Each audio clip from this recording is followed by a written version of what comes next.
The North Tower of the World Trade Center collapsed at 10:28 a.m. on the morning of 9/11, and when it did, burning debris fell and damaged several of the buildings around it, including a building called World Trade Center Building Number 7. It was a 47-story steel frame high-rise located about a football field's length away on the other side of Vesey Street. Interestingly, there was a building between the North Tower and Building 7. That building did not collapse. The collapse of Building 7 is completely unaddressed in the 9/11 Commission report. 577 pages, but no explanation as to why Building 7 fell. And that provoked very obvious questions. People have been talking about it for the last 24 years. And if you watch some of these pieces, you can actually see them turning to dust before they hit the ground. A steel building doesn't fall into its own footprint because a plane hit another building a couple hundred yards away. I did not see a plane. They said the plane hit the first building, the second building just exploded. The circumstances around Building 7's collapse and the near total absence of an explanation for why it collapsed provoked, in the end, a Senate investigation.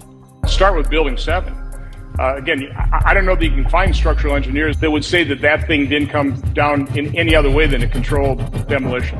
Building 7 had a pretty amazing list of tenants. They included, ironically, the New York City Office of Emergency Management. That would be the agency responsible for responding to the 9/11 attacks. On the 9th and 10th floors of Building 7 were the New York Field Office of the United States Secret Service. The equipment and records they kept there were destroyed that day when the building collapsed. The building's 25th floor was home to a secret CIA office. Its records were also destroyed. Across the 25th floor was the Department of Defense office. It's unclear exactly what it was doing there. Building 7 was one of just 3 buildings that collapsed that day. The collapse of the other 2, the Twin Towers, got extensive coverage in the 9/11 report, of course. But Building 7 was almost entirely ignored. It's worth remembering that even on the morning of the 9/11 attacks, there were very prominent people already doubting whether a plane could take down a steel frame building.